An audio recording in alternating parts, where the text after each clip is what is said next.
Hello everyone. Today we're going to cover topic 8, which tries 3 subtopics, starting from the cost of capital, capital budgeting. Then we're going to discuss the capital structure. And for the cost of capital, if you go through the notes, it's quite straightforward and easy to understand. However, there are certain issues or certain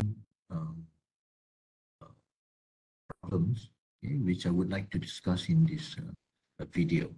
Okay, first and foremost, you should be able to understand that cost of capital measures the cost of financing, for capital budgeting projects. Although capital budgeting comes in next, which is in the next topic, but from our earlier discussion on the 3 areas of corporate finance, you should be able to understand that capital budgeting involves the decisions with regards to new projects, expansion of a business, right, or replacement of capital investment or capital assets. And when you have decided, make decisions on which particular assets to purchase, next comes in the financing. Okay? And in order to assess the financing and also to assess the viability of that particular capital investment, you need a discount rate for you to discount the future cash flows that are associated with the assets. And this is where the cost of capital comes in. Now, the common mistake that businesses do is that they put in the historical or the existing cost of capital to discount the future cash flows of a new project. So that is not accurate. So the discount rate, i.e. the cost of capital for new projects, which use future cash flows, should be the cost of financing for that particular new project. So it shouldn't be the historical cost of capital. So that's why I stress on in the notes the use of fund. What are you going to use the funds for? So in this case, it is for the new project, right? So normally we divide the cost of capital into 3 main sources. Right?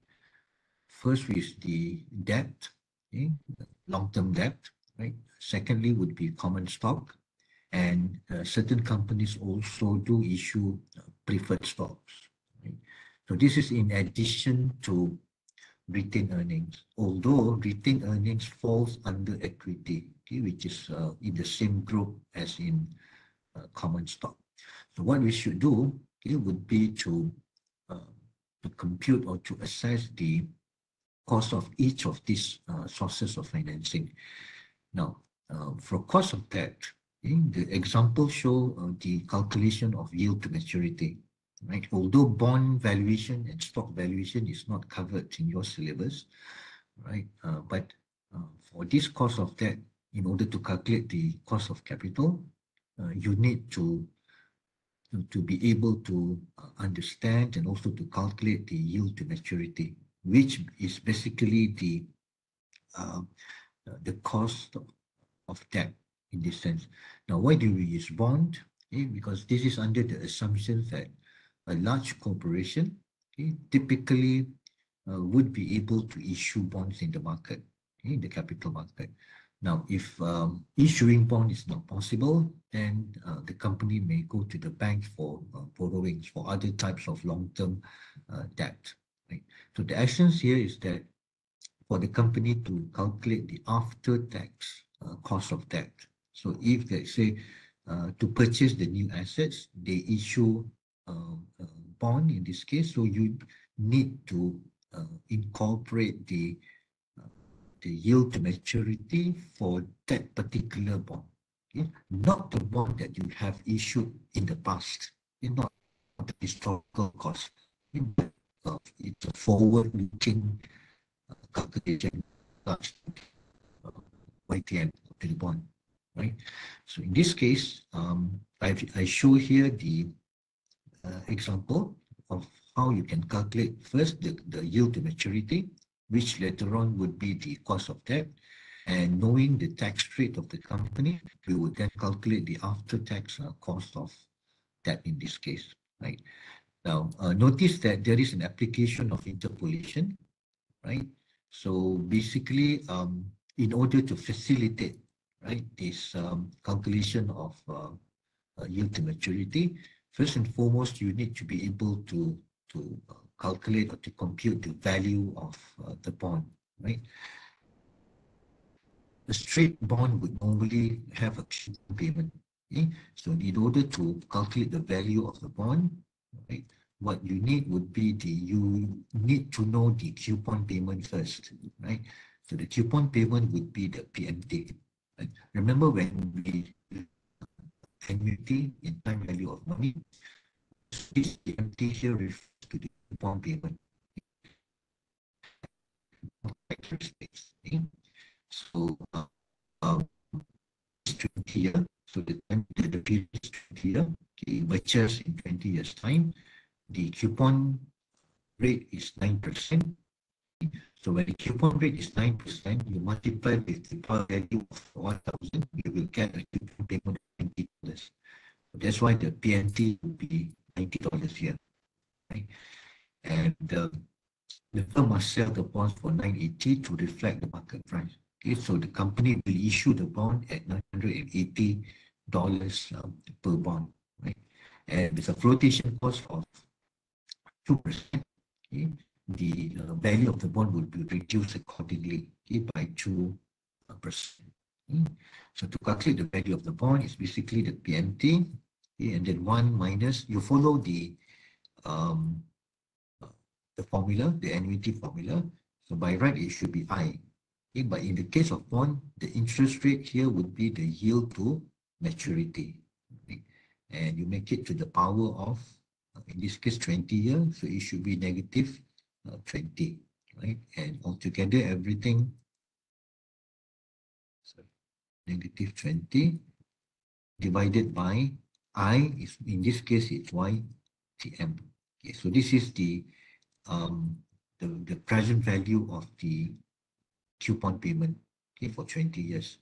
And upon maturity, the bondholders will get back their par value, okay, which is called the maturity value, MV. So it is equal to 1,000, and you discount it using the single amount, okay, present value to the power of negative 20. So we put this negative 20.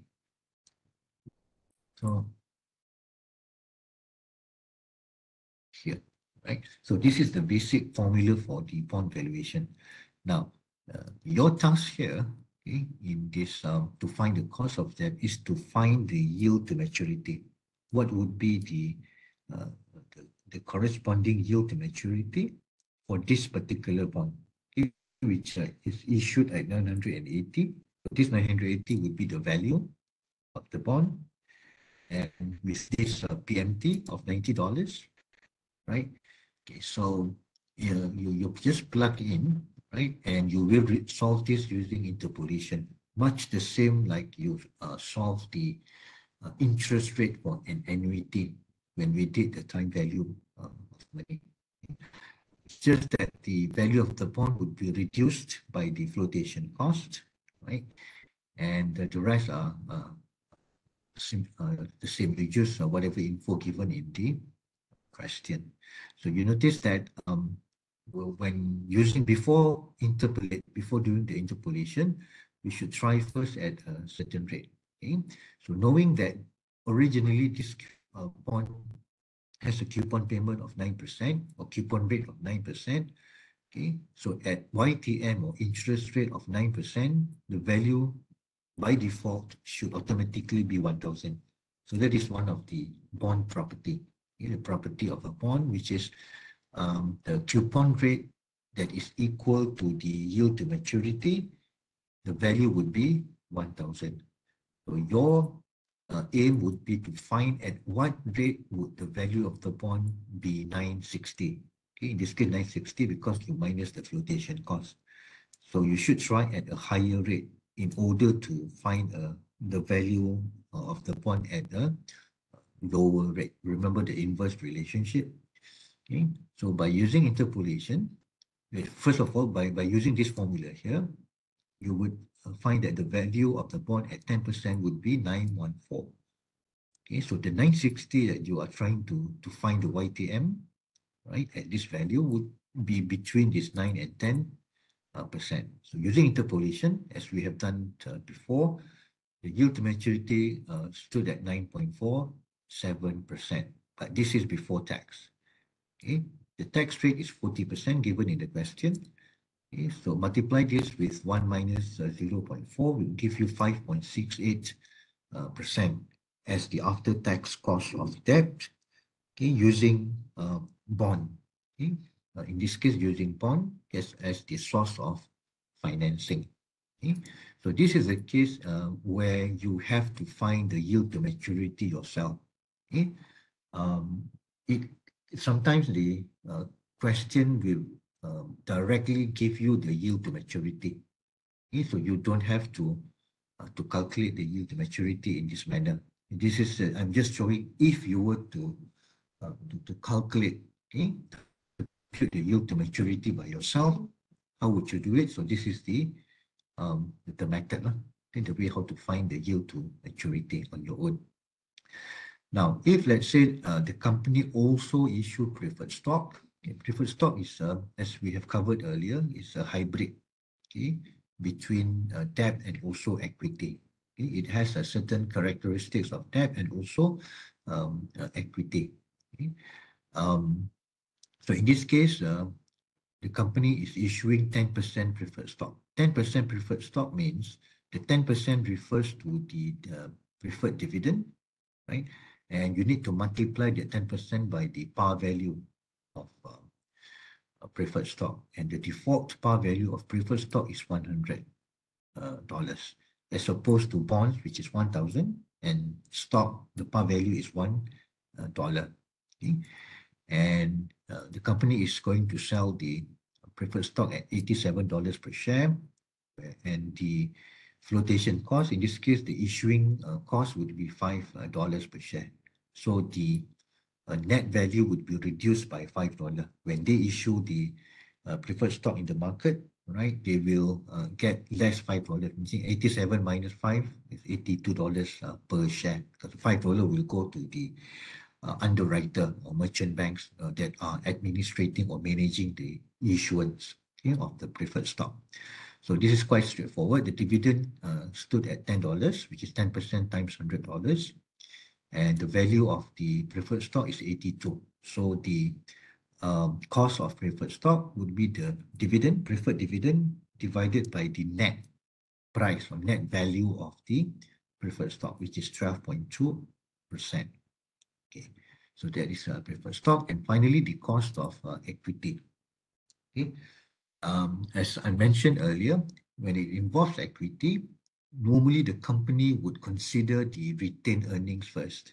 Okay, they would look at what would be the accumulated retained earnings amount of the company, and whether or not they can use this retained earnings, okay, for the investment. If it is exhaustive, or if let's say they want to preserve the retained earnings for future users, so they may have to consider issuing new shares in the market, right? So if you use retained earnings, you will use the existing shareholders' required rate of return as the cost of equity. But if the company issue new shares, it should reflect the required rate of return in the market, right? And when we talk about the issuing new shares, right, and also the cost of retained earnings, you have two approaches. Okay? The first one would be using the constant dividend growth model, and the second one would be to use the capital asset pricing model. Okay? The constant dividend growth model is suitable if the company use retained earnings, its own retained earnings. Okay, and this approach, okay, of dividend growth model comes from this formula of stock valuation. Okay, so one way to value a stock in which the growth rate of the dividend is constant, meaning it has a constant dividend growth rate. Okay, so the value of the stock can be valued as such, which is the next year dividend divided by the cost of equity minus the sustainable growth rate. And you can maneuver or rearrange this formula to find the RE here, which is the cost of equity. Okay? So in this case, cost of equity is next year's dividend divided by the current stock price plus the sustainable growth rate. Now, this next year dividend divided by current stock price is basically the dividend yield. Okay? The dividend yield of the company. And this G here reflects the capital gain, the possible capital gain that the investor can get by buying the stock. So in essence, the cost of equity basically measures the overall return of to the shareholders in this sense, from dividend yield and also from the capital gain. Okay, so sometimes the G here is given.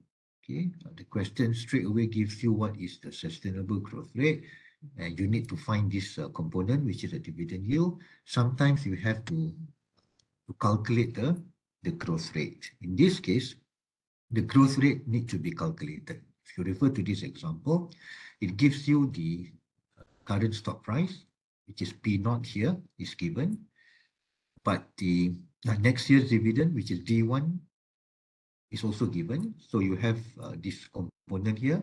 Okay, D1 divided by P0 is given, but the growth rate here needs to be computed, right?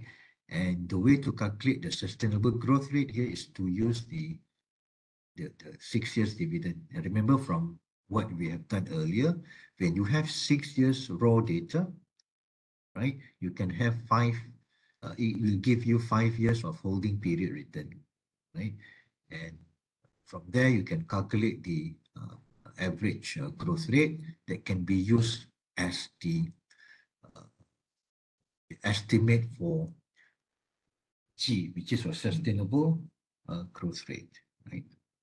So first you need to calculate the G, and in this case, I'm using the geometric average formula to get 5.052%. So this 5.052% is used in this formula here, on top of the dividend yield given, to find the cost of equity, which is 13%. For this approach, which is a constant dividend growth model.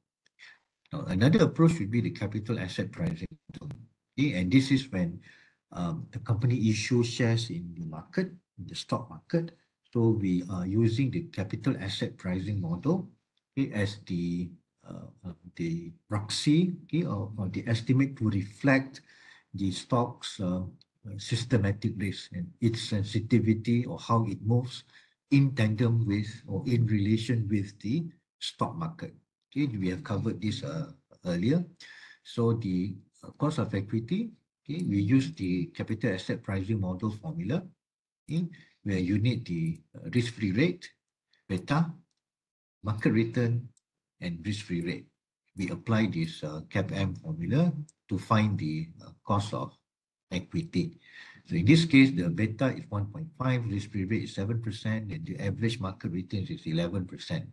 So to calculate the company's cost of equity, you just simply plug in the figures in the formula, and you will get, in this case, also 13%. Okay? So after finding the cost of each of the sources of financing, you go and find the weighted average cost of capital. Okay? And here you need to know the weightage for each source of financing. So in this case, we need to find the weightage for debt, weightage for preferred stock, and also the weightage for equity. Okay, so in this example, the proportion is 40%, 10%, and 50% for debt, preferred stock, and equity respectively. And given the figures we have calculated earlier, the weighted average cost of capital, okay, in this case would be 9.99%, right? Okay, in terms of book value versus market value, this is for the weightage. Okay, to determine the weightage for each of the sources of financing, you have two approaches. Okay, either you use the book value approach or use the market value approach, right? So the book value, you multiply by the par value.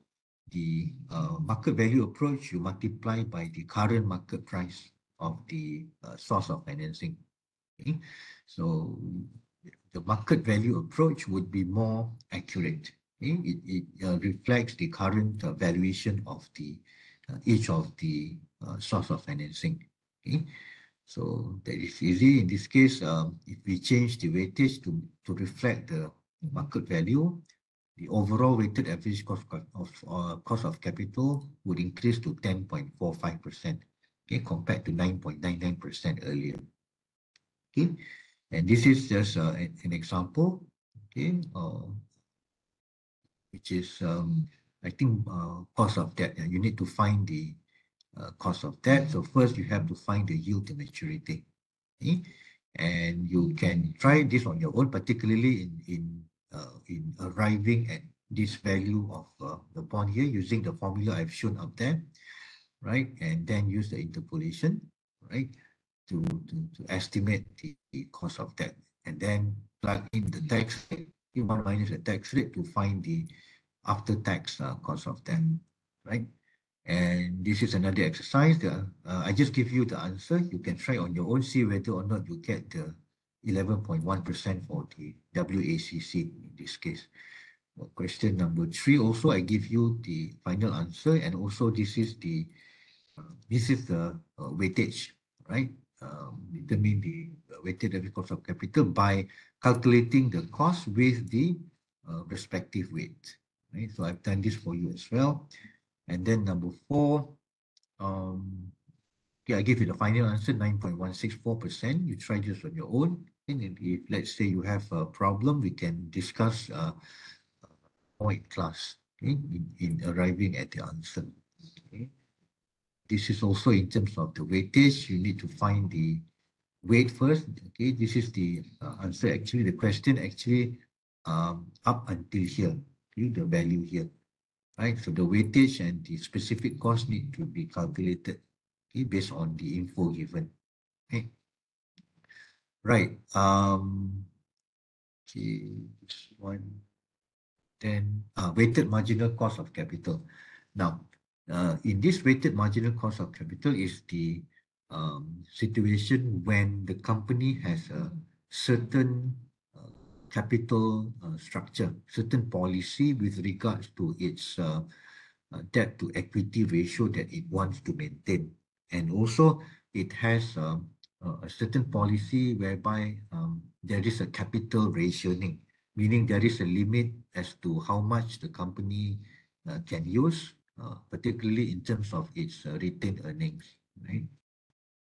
Okay, for example, for this company, in the capital structure, the existing capital structure is 35% bond, 5% preferred stock, and 60% equity, right?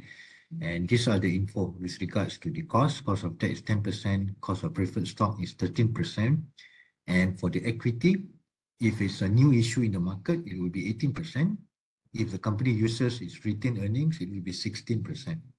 And the retained earnings amount that it has accumulated so far is 900,000. Now, if let's say the company wants to maintain this structure, 35, 5, and 60, look at the common equity, which is 60%. So for common equity to be 60%, and the company wants to use up its retained earnings of 900,000, so this implies that the total financing, okay, would have to be 900,000 divided by the portion for equity, which is 60%, which is 1.5. So the total financing, it would be 1.5 million, okay, cap, right? The maximum, so that the structure of 35,560 can be maintained, right? So if that is the case, we just plug in the respective costs for each sources of financing, right? For that, remember to one minus the tax rate.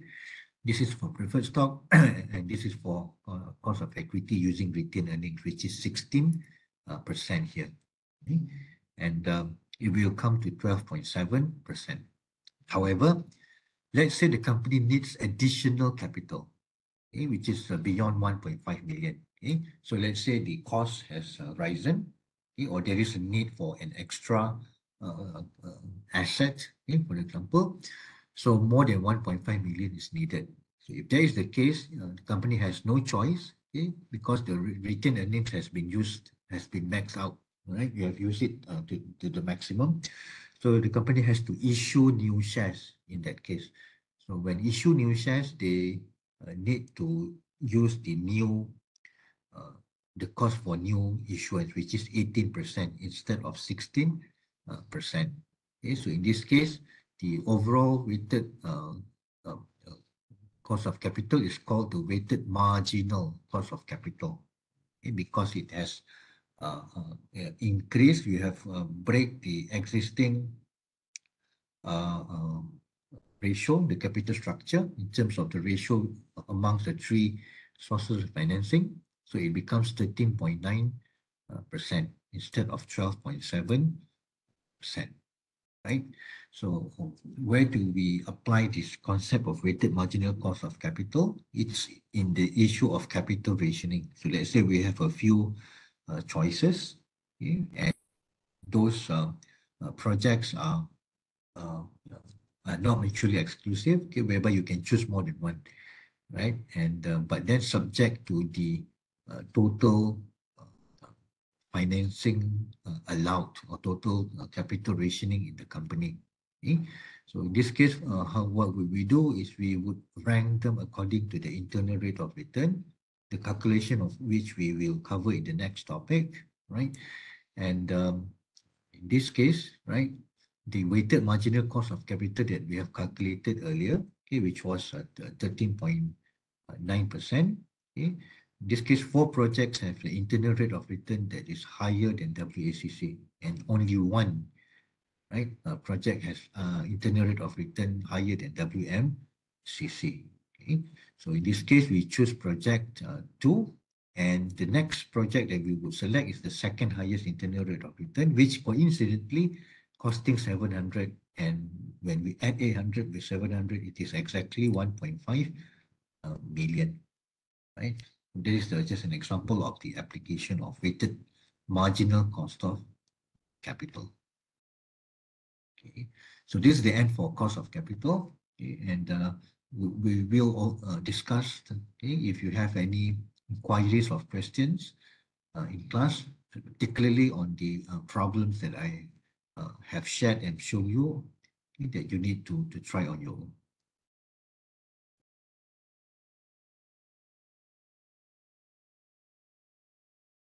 Okay, now is the second part of topic 8, which is capital budgeting. Okay. When you go through the notes, you notice that I divided into 2 parts. The first part would be the some underlying concepts, right, and principles, and also the techniques, the most common techniques used in capital budgeting. So I introduced the techniques first, and the second part would be the examples, the applications of the techniques, and I call it the making capital investment decisions. Sometimes it is called estimating the cash flows, or it can also be called NPV and capital budgeting, right? So this is the process, okay? And it involves these types of projects, okay, or decisions, replacement, expansion, new product, okay? And these are the assumptions. Okay, you use cash flows, timing. Okay, timing is essential, and also after-tax basis. And when we use NPV later, which is the most powerful technique, we ignore the financing cost. Why? Because in NPV you discount the cash flows using the cost of capital. And in cost of capital, you already put in the cost of debt. So if in the cash flow, you put in the interest expense, what you're doing is you are double counting. Okay, you are double counting, and it will reduce your net present value later. Right? So that's why we don't put in the financing cost when we do the NPV. Okay? Certain important concepts are sunk cost, right? And this is already sunk, okay, already gone, and regardless of whether or not you eventually proceed with the project, okay, you still need to pay the cost. In this case, example given is the consultancy.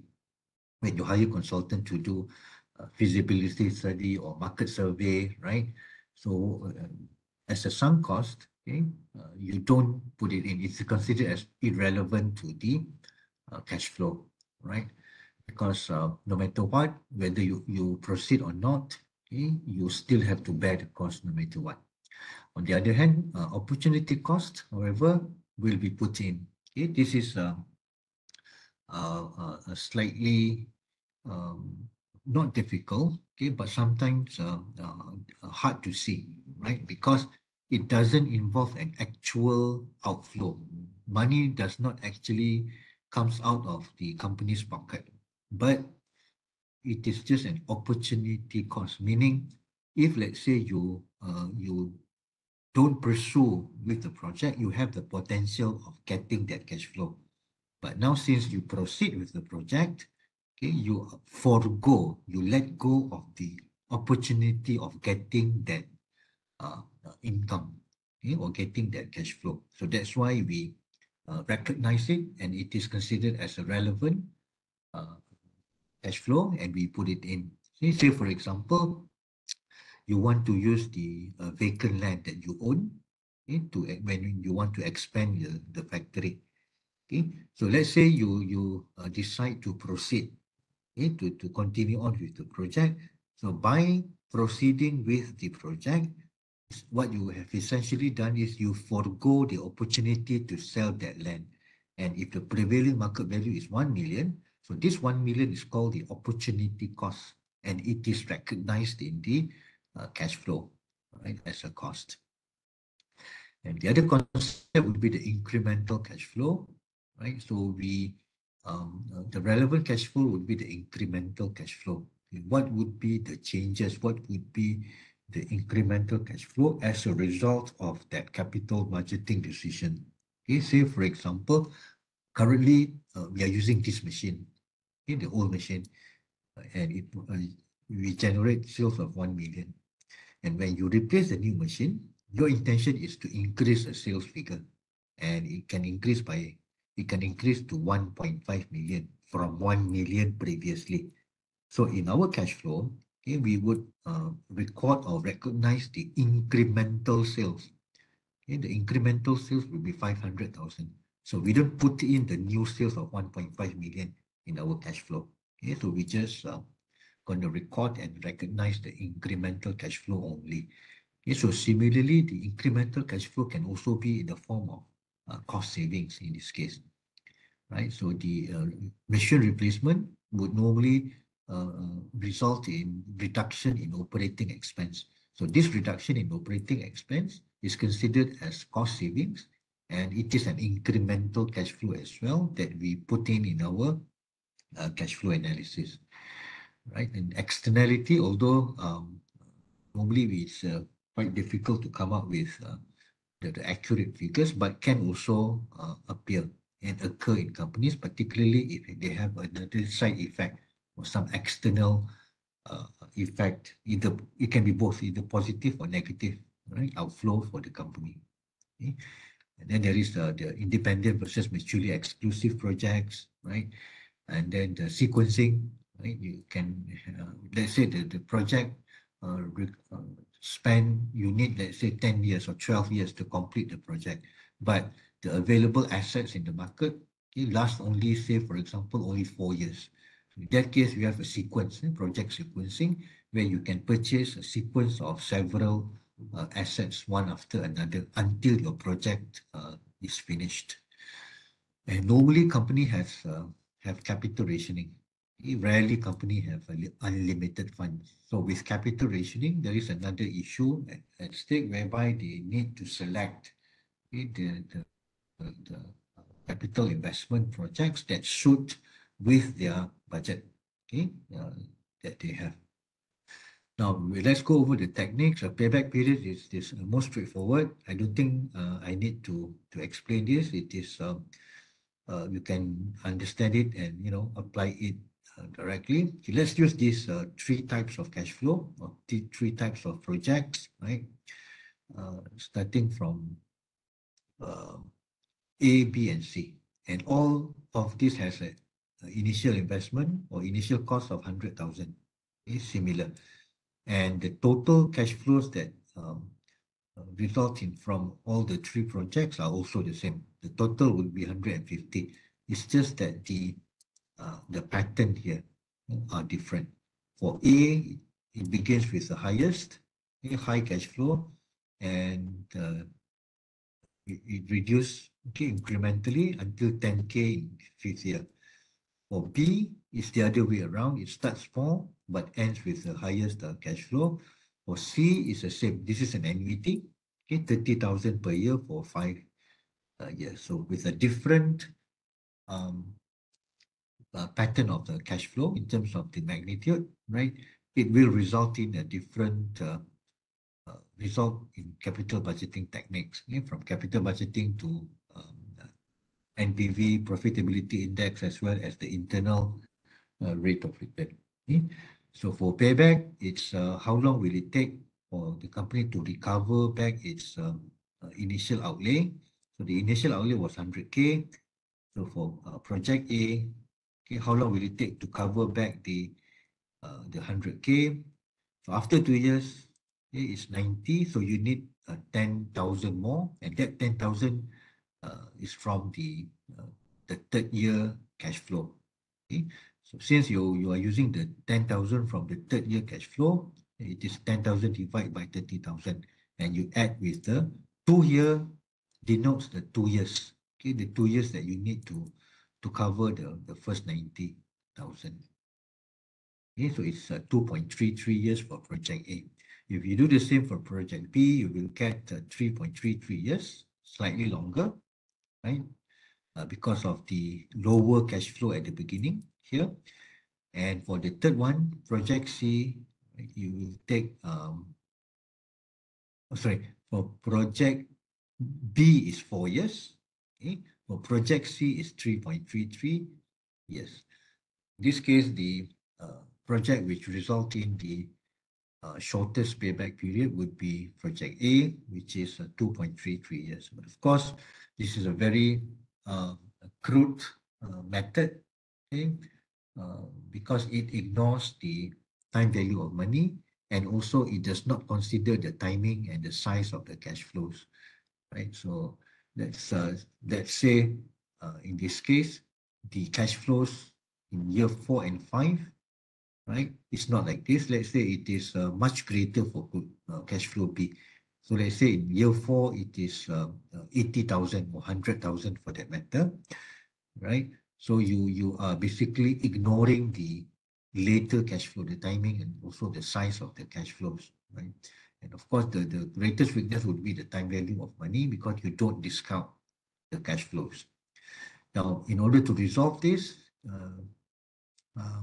we have come up with a discounted payback period, where you discount the cash flow. So after discounting the cash flow, then only you calculate the payback period. So in this case, it is a refined approach where time value of money is incorporated. However, still it is considered as weak because of the timing, okay, and the scale problem of the cash flows, right, that prevail. Okay, the second method would be an accounting approach, where you calculate the average accounting rate of return. So what you do is that you calculate what would be the average income divided by the average book value. Average book value here refers to the average cost of the investment.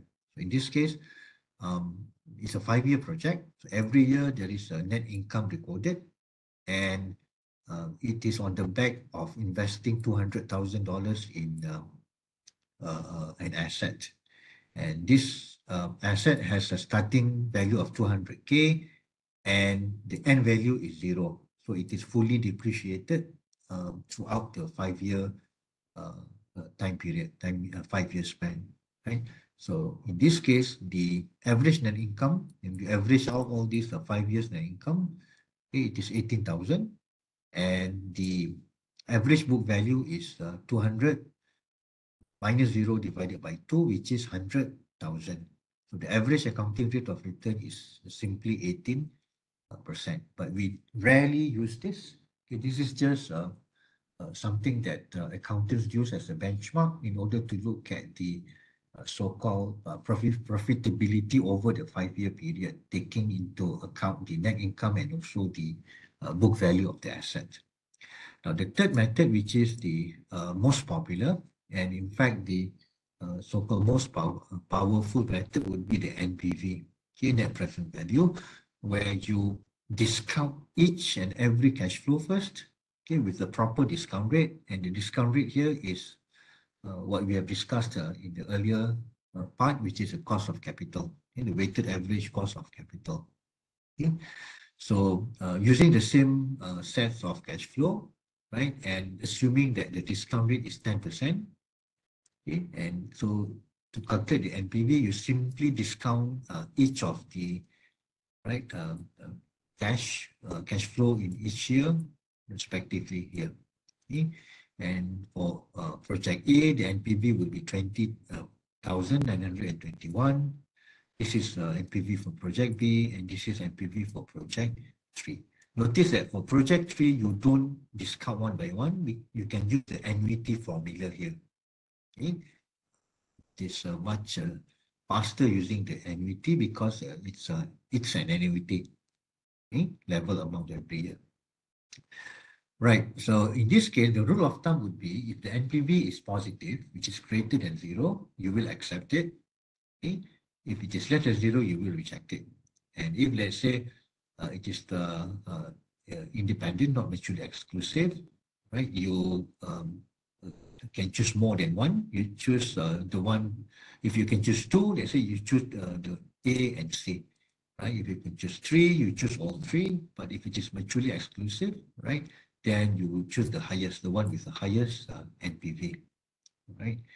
And the reason NPV is considered as the best or the most powerful technique is that it is in dollar term.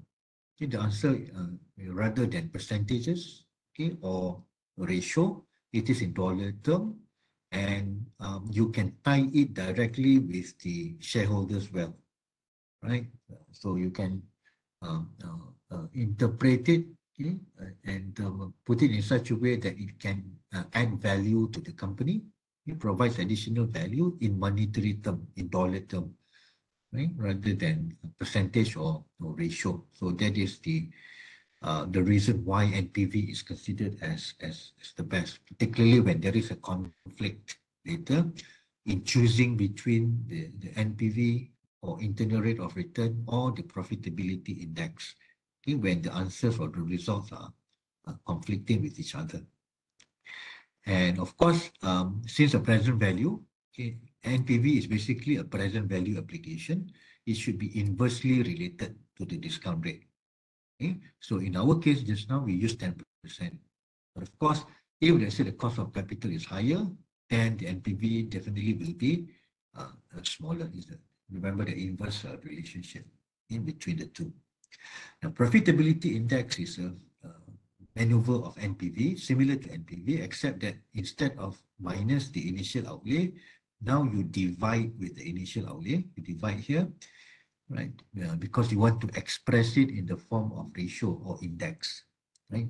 So when you divide, you will get 1.21 for project A, 1.065 and 1.137.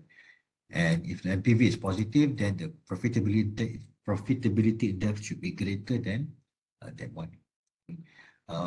So normally they are consistent.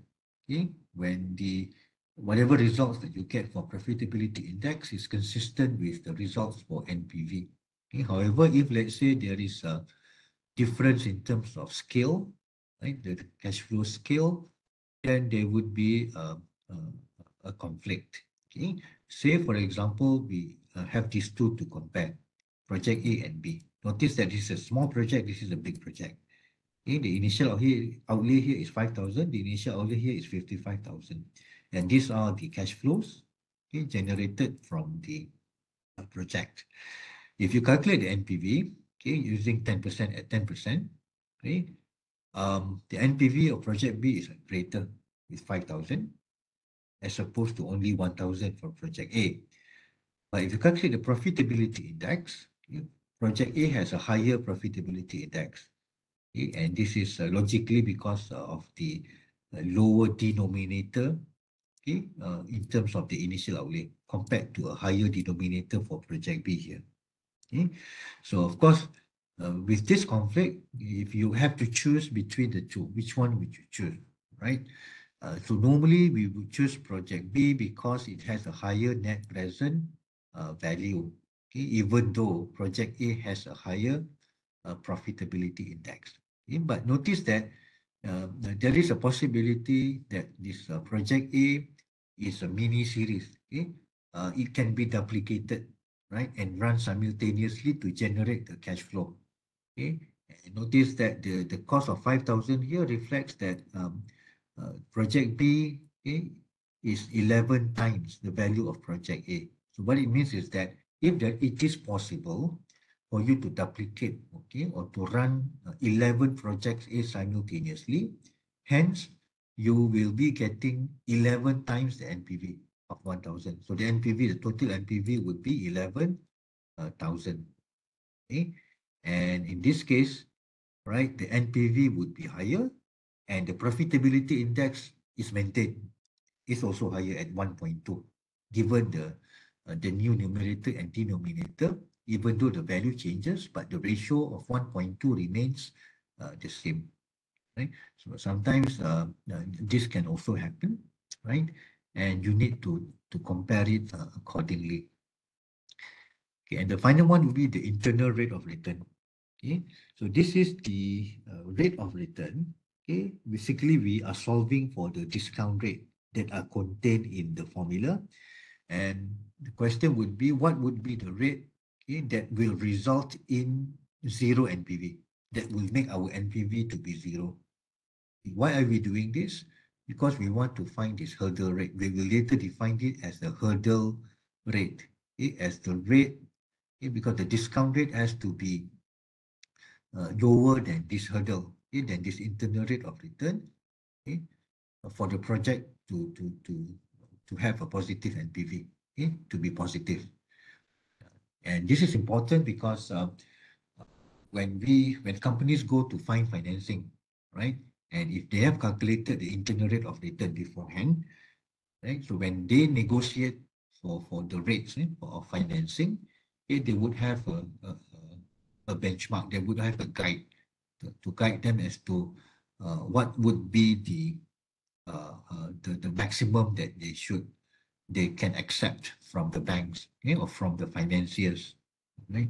So this is the function or the use of internal rate of return. And in order to solve for internal rate of return, okay, you need to set the equation of NPV earlier to be equal to 0, right? And solve for the discount rate. Find you replace K here with the internal rate of return and solve for the IRR using the using the interpolation technique. Okay? Earlier in cost of capital, we have done this when solving the yield to maturity, and in time value of money, we have applied it in finding the interest rate for an annuity. Okay? It's basically similar, right? So in class later, I will show you using the Excel. Maybe some of you have done this and have tried it using the Excel or financial calculator. It's much easier.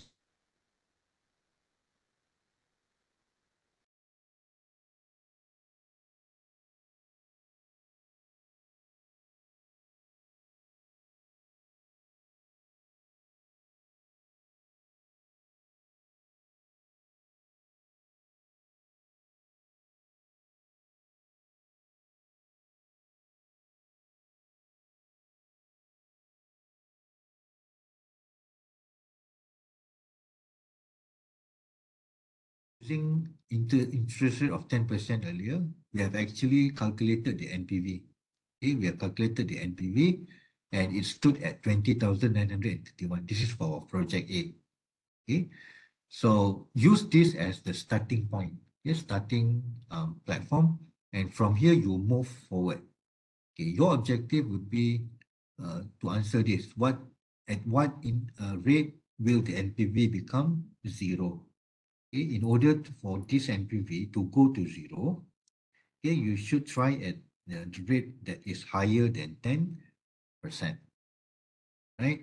So now you will try at another rate, okay, which is at a higher rate, in order to reduce or to trim down the NPV. So let's say you try at 12. So by trying at 12, you go and find the new NPV. In this case, you just replace the discount rate with 12%, okay, and continue on with the finding the NPV. In this case, you will get 17. Okay? It is close to zero. Okay? By right, you can just stop here and say it is close. The yield to maturity would be close to 12%. Okay? But for the sake of example, let's say we are not satisfied, okay, and we still want to proceed, trying at another rate. And let's say we try at slightly higher, which is 13%. And at 13%, it goes down to negative $3,025. Okay, so now it crosses over zero, so you can start doing the interpolation, and you interpolate between 12% and 13%, right? And solving for the IRR, you will get 12.01. As I say, it is very close to 12%. But let's say we want to be as accurate as possible, right? So 12.01%, notice that it is higher than the cost of capital, right? And that's why the NPV is positive. So we say that we accept the project since the internal rate of return, which is the hurdle rate, is higher than the cost of capital. Right? If the NPV is negative, then the internal rate of return normally would be lower than the cost of capital. Okay. Internal rate of return has some problems. Okay. Among them are, right, if let's say the cash flow pattern is not the conventional pattern. This is the conventional pattern, meaning it starts with the negative as the initial outlay and followed by positive cash flows throughout the project. However, in reality, you can have negative cash flow here in the middle. Let's say in the second year, it can be negative, or in the third year, okay, it can be negative. So you have two negative figures in the cash flow, right? So in addition to the initial outlay, you have another negative cash flow in the future. So when you have more than one negative figure in the flow, okay, there's a problem when finding the internal rate of return, because it will give you more than one internal rate of return. Okay? So with more than one internal rate of return, it's difficult for us to ascertain, okay, to decide on which internal rate of return is the most suitable. Okay? We need to do another level of calculation to ascertain or to determine which is the most appropriate internal rate of return. So with that complexity, normally companies, okay, or financiers would not use internal rate of return, okay, if let's say they have a non-conventional cash flows. And the second problem is more technical and theoretical, in the sense that whatever that we have done here in computing the internal rate of return is by assuming that after the company gets this cash flow, right, in the first year 2000, second year 2000, they will reinvest it. Okay, of course, it will not be put under the pillow, it will be reinvested. But the question would be, at what rate? At what rate would you reinvest it? So far, when we have done the internal rate of return calculation, our assumption would be it is reinvested at internal rate of return, right? Whereby, or whereas in reality, okay, the more accurate scenario would be for the cash flow to be reinvested, okay, at cost of capital, right, instead of at internal rate of return. So in that sense, we need to do what we call the modified internal rate of return to reflect more accurate internal rate of return rather than what we have done here. That also poses a problem. Okay, these are some of the exercises. Okay, the first one I show you the workings, right? So the payback period is straightforward. Okay, 3.4 years, discounted cash payback. For payback, you can recover, which is 3.4, but when you discount it, okay, using the discount rate of 10%, okay, the summation of all the discounted cash flows still could not cover, okay, would be less than 110,000, meaning that the initial outlay can never be recovered, right? For NPV, right, using 10%, okay, and you add all the discounted cash flow and then you minus the initial outlay, you will get negative 2,821. And profitability index, of course, will be less than 1, which is 0.973, 0.43. And the internal rate of return, okay, your internal rate of return will be lower than the cost of capital, okay, of 10%, right? So with all of this, at the first glance or in the first, or at this stage, okay, you would reject the project, okay, with these cash flows at 10% discount rate. Okay. Now, what other things that you need to take into account? So before real option, okay, we need to do what we call the sensitivity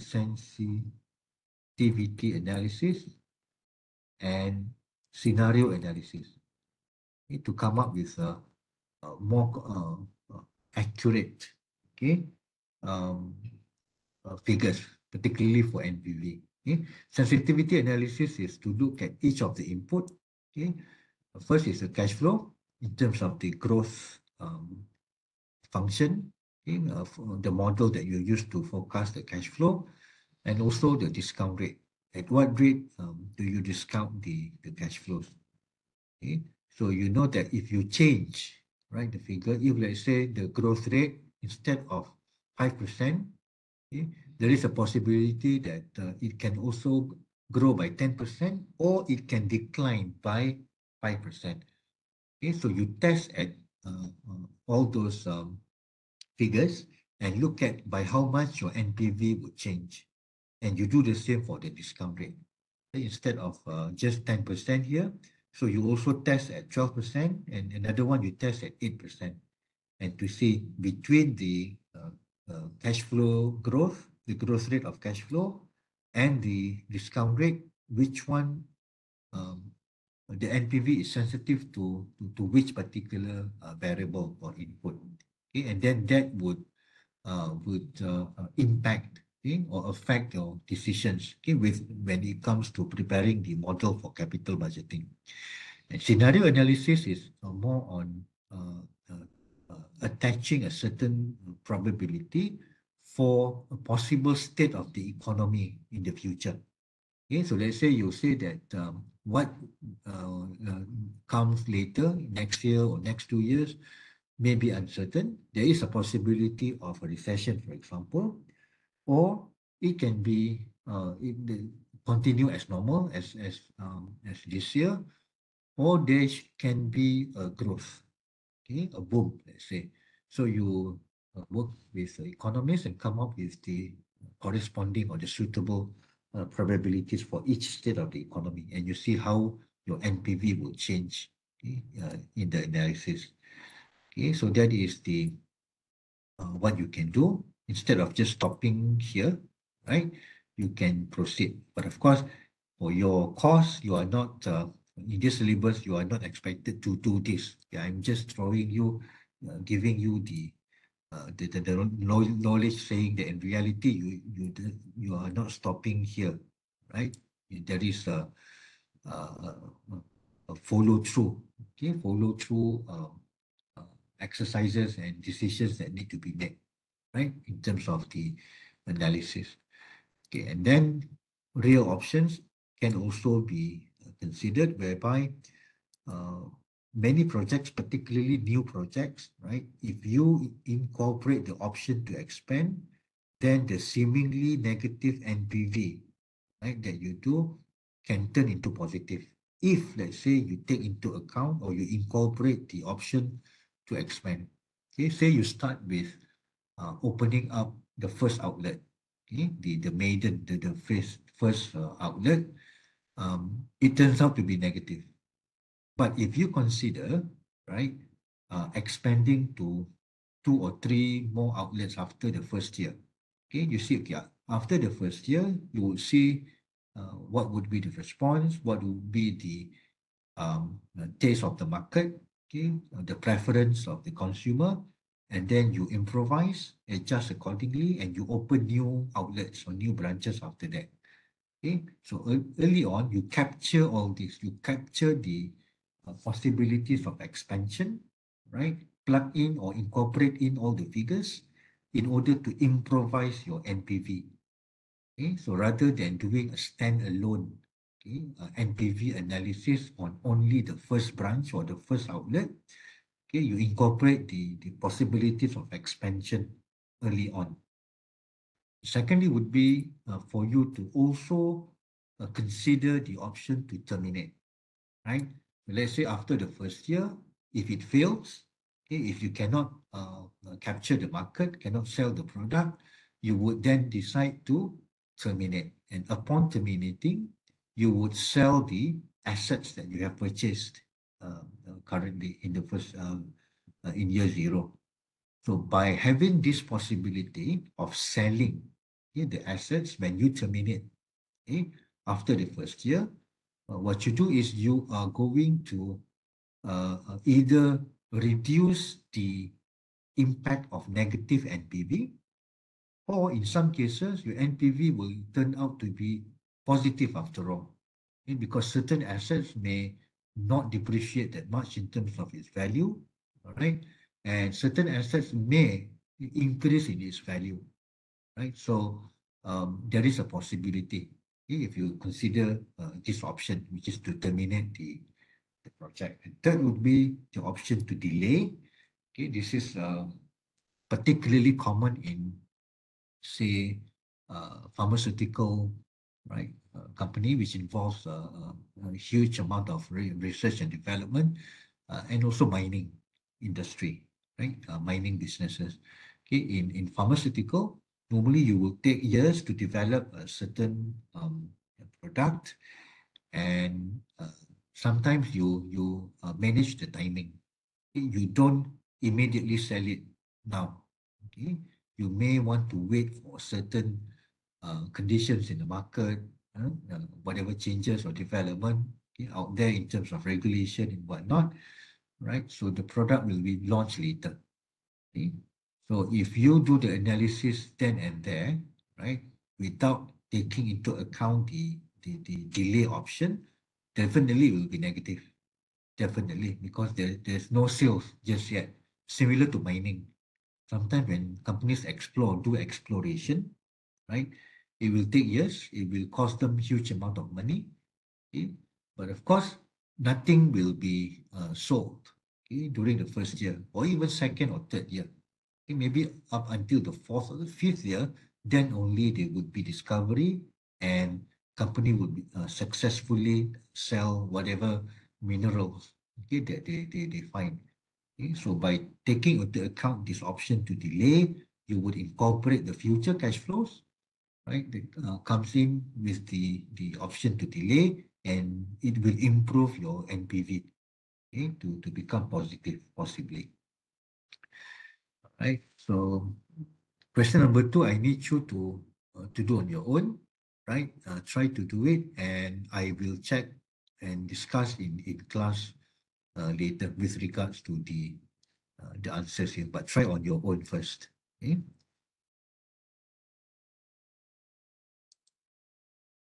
Okay, we proceed now with the variations of examples of capital budgeting decisions, right? And of course, as I stressed earlier, you need to estimate the cash flows, right? And you have to look at the relevant cash flows by incorporating the incremental cash flow, look at the opportunity cost, ignore the sunk cost, right? And you start off with the initial outlay. And what occurs in the at the beginning, okay, the cost of investment, how much you spend to purchase the asset, and what is the net working capital requirement? Is there a net working capital? Is net working capital required? Definitely. And how much is it? And our assumption is that net working capital is required, but the level is the same. It's the same level every year until the end. And at the end of the project, you can recover, okay, back the net working capital. So net working capital will appear twice. Okay, firstly at the beginning as outflow, and then at the end, when you recover it, it becomes a positive, it becomes inflow in the same amount. And if there is an opportunity cost, you will include it as well. And later, we shall see that in asset replacement, for example, there is another item involved, okay, in initial outlay, because you will sell the old assets.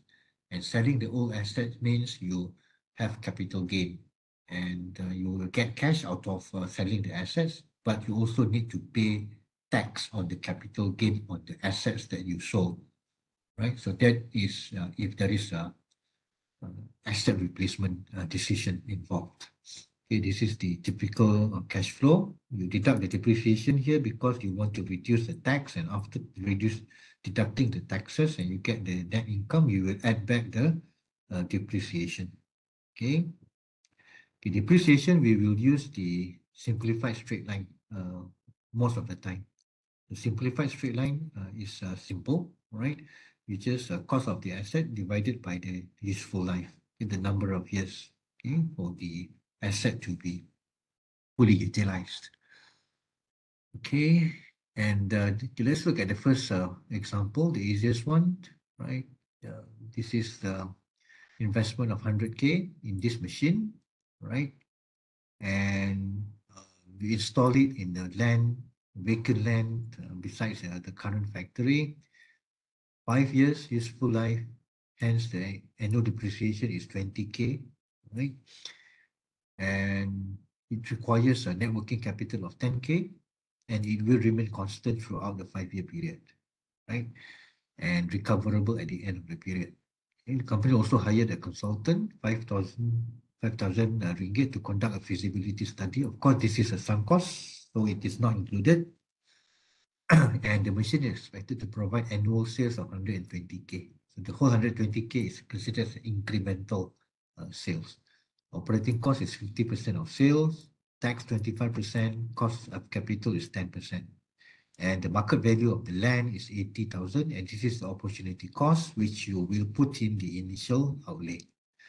So for initial outlay, the cost of the machine is 100K, increase in net working capital 10K, and opportunity cost in the form of market value of the land. The total will be 190K. For the annual cash flow, so this will appear annually from year 1 until year 5. Hence, it is an annuity. Okay? So the way you calculate the annual cash flow is by the logical flow. Okay, much the same as you're calculating the net income, except that after calculating your net income here, you add back the annual depreciation. So in this case, your annual cash flow would be 50K, okay, every year for 5 years. And what happened at the end? Okay, at the end of year 5 also, there is the recovery of net working capital in this case. So only one item, the net working capital recovery of 10,000. Now it is an inflow. At the beginning, it was an outflow, right? Okay, nothing happened every year because the level is the same. Okay? So at the end, you recover back the net working capital, so it becomes a positive cash flow, which we will add it to the final cash flow of 50K just now, okay, for the terminal value. So this is the timeline starting from the initial outlay of negative 190. And for the first year until the 4th year, the amount is the same, 50K. And in fact, for the first part of the 5th year, then we have the single amount of 10K at the end, okay, which is also at the end of year year 5. So the best way to solve this is to find the present value of the 50K annuity for 5 years at 10%. Then you add with the discount rate of the single amount of the 10K that will appear also in the 5th year at 10%. Add these two, then only you deduct the initial outlay. In this case, the NPV is positive, which is 57408. Right? And to calculate the internal rate of return, of course, I've shown you earlier, your starting platform would be at I equals to 10% that you use up there. The NPV is 5748, the one that you have calculated.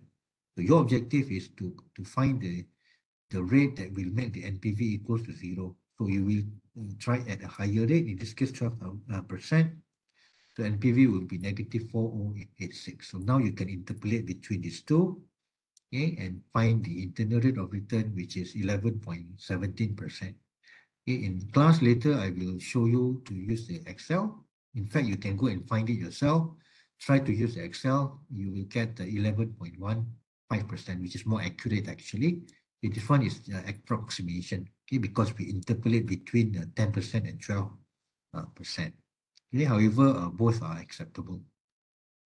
The next example would be, it's similar, except now that there is a slight variation. Okay,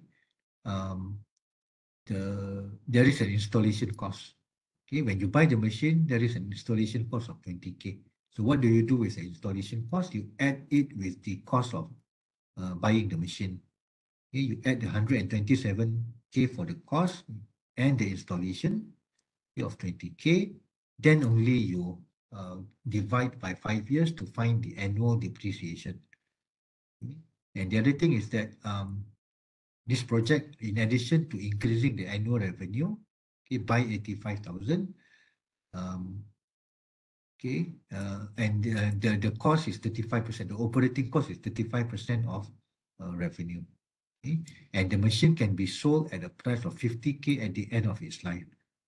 Right? So instead of having zero value at the end, it has a value which is 50K, and you can sell it at the end of its life. So what you need to do is, first and foremost, okay, the purchase of the machine requires 127 ringgit, and there is an installation cost of 20K. Okay, so the total is 147. This 147 you divide by 5 to find the annual depreciation, right? And net working capital of 4,000, okay, resulting in an initial outlay of 151,000. For the annual cash flow, your revenue is 85K, minus the cost, which is 35% of revenue, and the depreciation you have calculated up there, right? And the tax of 34%, right? And this is the net profit. And finally, you add back depreciation to give you 46,461. Now, what happened at the end? Okay, first, you can sell the asset at 50K. Okay, so selling price is 50K. And what capital gain did you make? The whole of it. Why? Because the book value of the asset goes to 0. Okay, it is fully depreciated, okay, for 5 years. So since the book value is 0, so your capital gain is in full of 50K.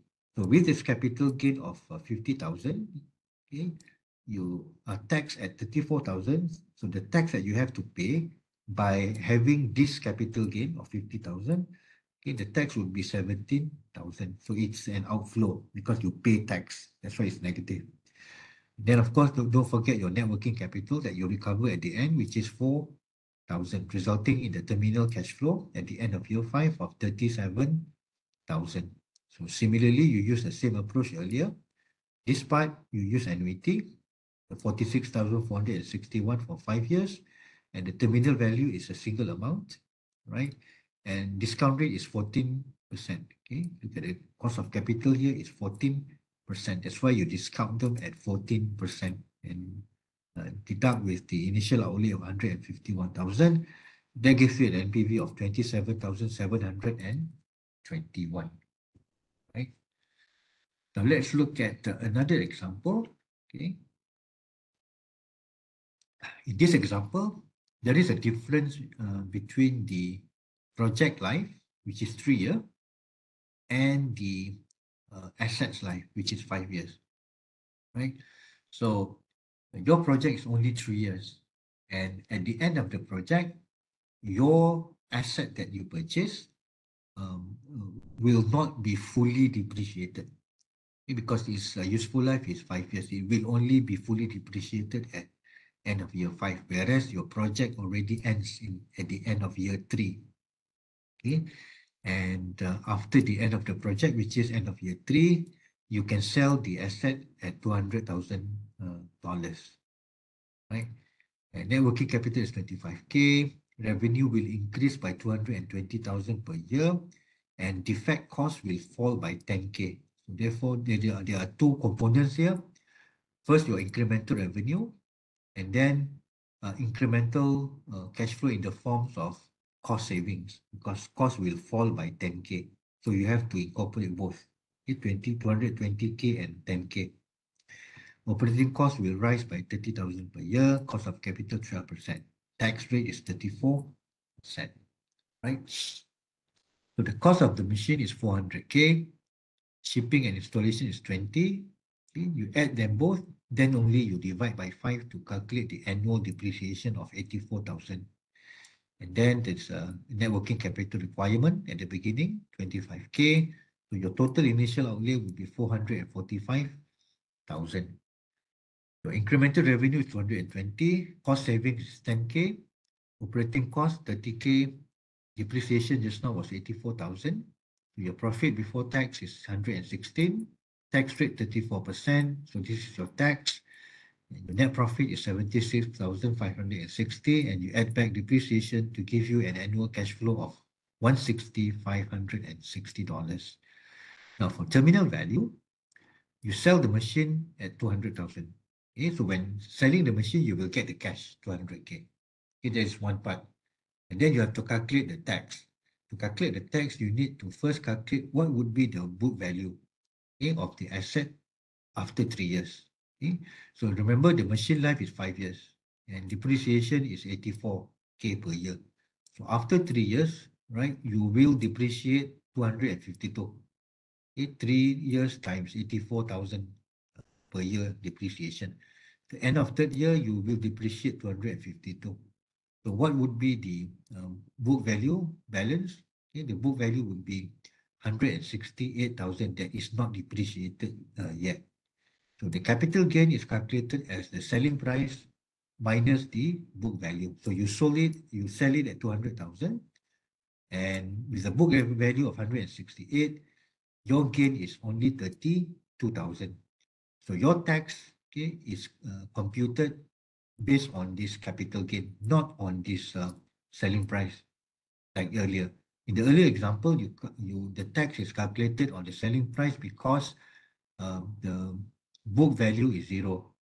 Okay, so the whole selling of the asset is the capital gain is equal to the whole value of the selling price. In this case, you calculate the tax based on the capital gain of 32,000. So 32,000 times 4% is 10,880. So this is the tax that you need to pay by selling this $200, this machine at $200,000.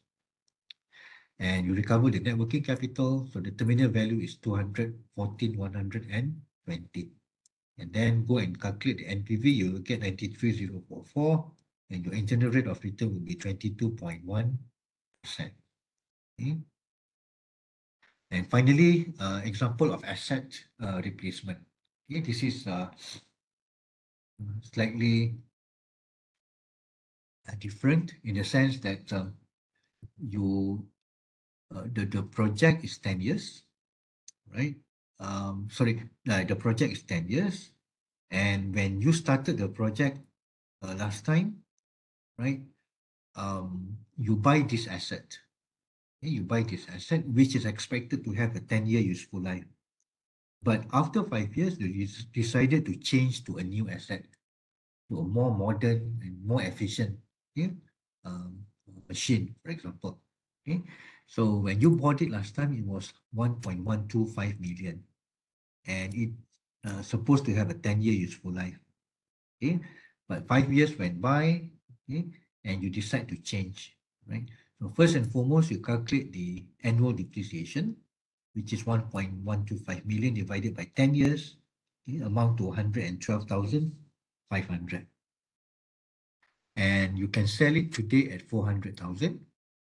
Okay, before buying the new asset, you can sell the old machine, okay, at 400,000. This is the cost capital, this is the tax rate.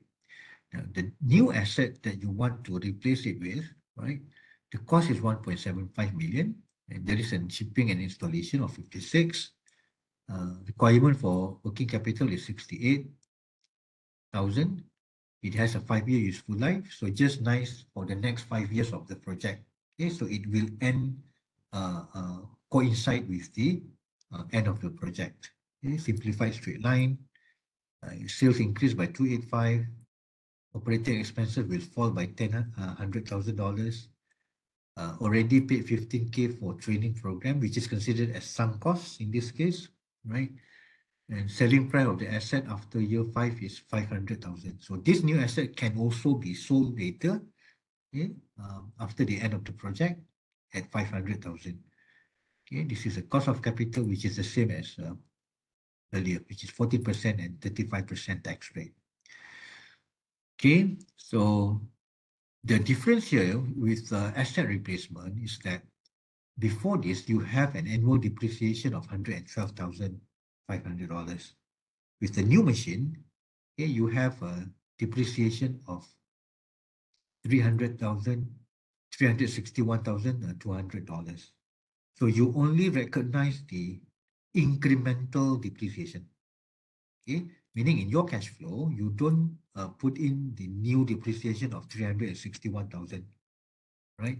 You take the incremental, meaning by how much has annual depreciation increased by when you take in the new machine. So the incremental depreciation is only $248,700. Okay, so this is this occurs when there is an asset replacement. So let's look at the calculation. First and foremost, in your initial outlay, there will be an additional item. Why? Because to begin with, okay, before you start buying and using the new asset or the new machine, you will sell off the old machine first. So you will have to compute, okay, the cash flows associated with replacing the old machine. Okay, by selling the old machine. So first and foremost, you can sell it at 400,000. Right? Then, as earlier, you have to calculate the book value. You remember the annual depreciation was 112,500, and you use it for 5 years. Okay, so after 5 years, you have depreciated 562,500, which is actually half, 50% of its value. So therefore, the book value stands at 562,500. So this, in fact, what happened is that you are selling the machine, okay, at 400,000, which is less than its book value. So instead of making capital gain, you are actually recording a capital loss because you are selling it at lower than its book value. Okay, so the capital loss stands at $162,500, the difference between the selling price and the book value. So what happened when you record capital loss? You can claim tax refund. Okay, so in this case, we use the same tax rate of 35% multiplied by the capital loss to calculate the tax refund, and this tax refund is a cash inflow, and you put it in the initial outlay together with the selling price of the machine at 400,000. Okay, so your initial outlay would be you buy the new machine at 1.75 million, and there is shipping and installation. Okay, total up to 1.806 million, and you divide this by 5 years to find the annual depreciation earlier. The net working capital requirement is 68,000, and the after-tax proceeds of selling the old machine was 456,875, which is 400,000 selling price of the machine plus the tax refund that you will get from recording a capital loss of selling the asset at lower than its accumulated book value. And that is the initial outlay. Then you go and calculate your annual cash flow. So your incremental sales and cost savings is 385. Depreciation is 248,700. Remember, it's incremental depreciation, not the new depreciation in the whole. Right? And compute the tax rate, net profit of 88,595.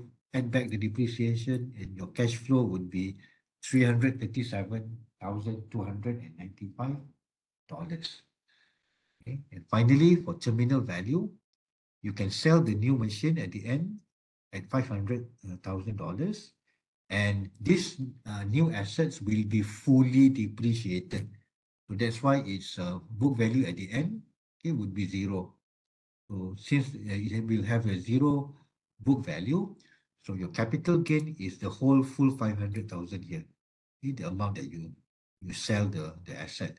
So your tax is on the 500,000, amounting to 175,000. So it's an outflow, and you recapture back your net working capital of 68,000, resulting in the terminal cash flow of 393,000 at the end. And when you calculate, the NPV turns out to be negative, which is negative 55,000, and the internal rate of return is 12.55%, which of course is lower than the cost of capital of 14%. Hence, at this stage, without considering the sensitivity analysis, scenario analysis, and the real options, you will reject the project. You will reject the proposal of replacing the old machine with this new machine, because it will result in negative NPV. It will not add value to the company. Okay, what if we have these unequal lives? Okay, so let's say we need to compare and make a decision with regards to these two projects. Project A has 2 years, life, and Project B has 3 years, life with different initial outlay and cash flows, right? If let's say you straight away calculate the NPV, right? NPV for Project A is 28.93, Project B is 35.66. Right? If you compare the NPV and straight away choose Project B, it will not be accurate. Why? Because their lives are not equal. Okay? Remember the project sequencing earlier? Okay? So let's say your project may require, say, a total of 6 years. So in this case, you have a sequence of 2 Project B or 3 Project A. Okay? So you can do the project sequencing method if let's say it can be replicated with the same initial outlay and cash flow, right? Another way is by using the equivalent annual annuity, whereby you first find the NPV like this, then you find the PMT that will result in the NPV throughout the project to come up with this PMT. You are basically calculating the PMT of this annuity when you remember back your time value of money, right? So for project A, your NPV is on the left-hand side. It becomes the present value. This EAA, equivalent annual annuity, is the PMT that you are solving, by multiplying it with the annuity factor here. So this is the 2 years project. This is the 3 years project. Now, by calculating the equivalent annual annuity, you find that the Project A has a higher equivalent annual annuity compared to Project B. So this is a more accurate approach when you want to compare 2 projects or more than 2 projects that have different project lives, right? So that's all for capital budgeting. For capital structure, I will continue in class. Okay, there will be a short lecture on capital structure during class time this Thursday. Thank you.